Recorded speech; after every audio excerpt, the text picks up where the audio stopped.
Marvel really just hit me with the scorpion and said, "Get over here!" and pulled me away from watching Mark Grayson for the first time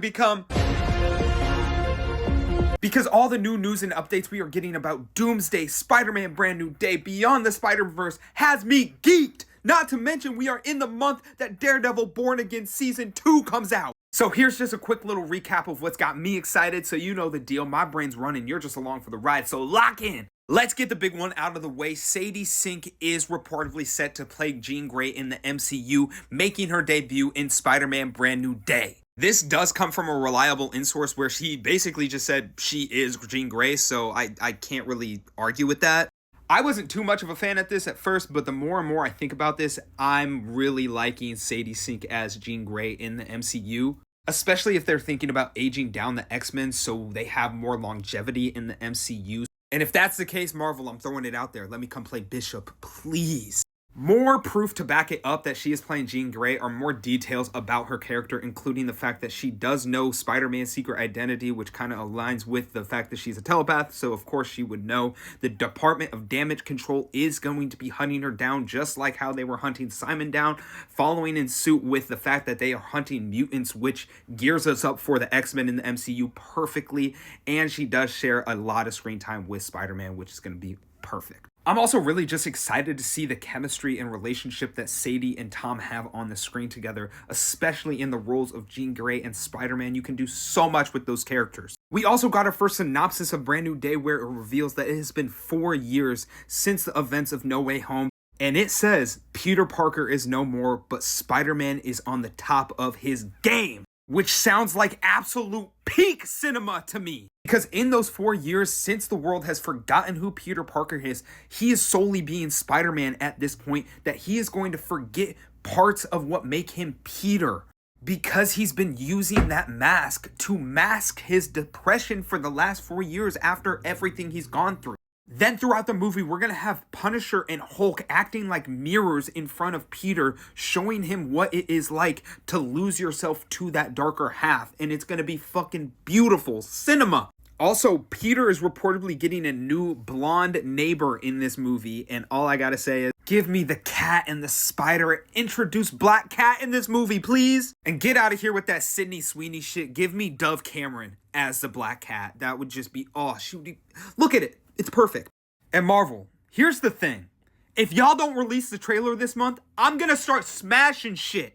Now, y'all know, hands down, this is my most anticipated film in the next couple years.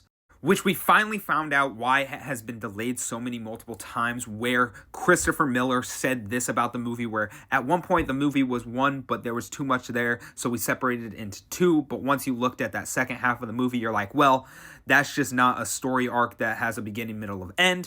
So it kind of sounds that Beyond the Spider-Verse would have been just an entire third act of Across the Spider-Verse with non-stop action, which sounds like absolute cinema to me. Like, I genuinely would not have complained one bit if this movie was just 2.5 to 3 hours long of a final battle. It would have been incredible.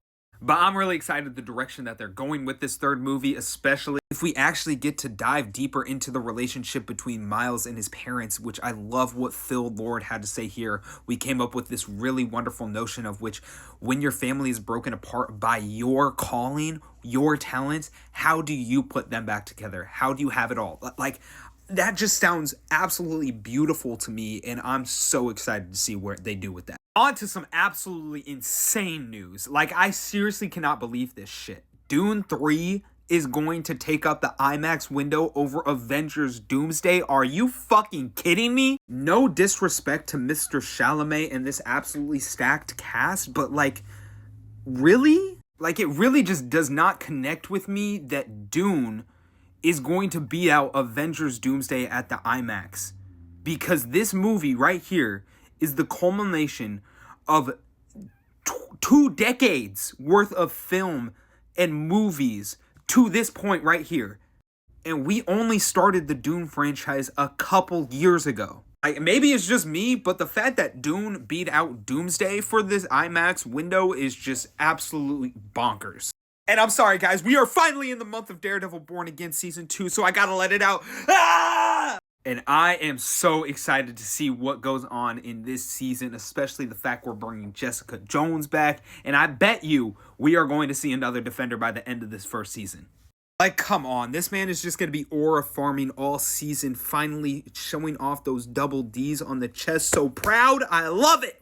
But seeing the Devil Rain story continue in this new season is just going to be phenomenal. See how he goes up against Fisk. And if by the end of this season, we are geared up for a Devil's Reign movie where we get to see that team up between the Defenders and then throw in Spidey, it's going to be cinema. Because mark my words, we are going to see these two suits next to each other on a big screen, I promise you. But that's all the Marvel news that's got me excited and geeked. So let me know what you guys think of all this in the comments. And if you love Marvel shit like me, hit that follow button because why the hell not? In the meantime, peace.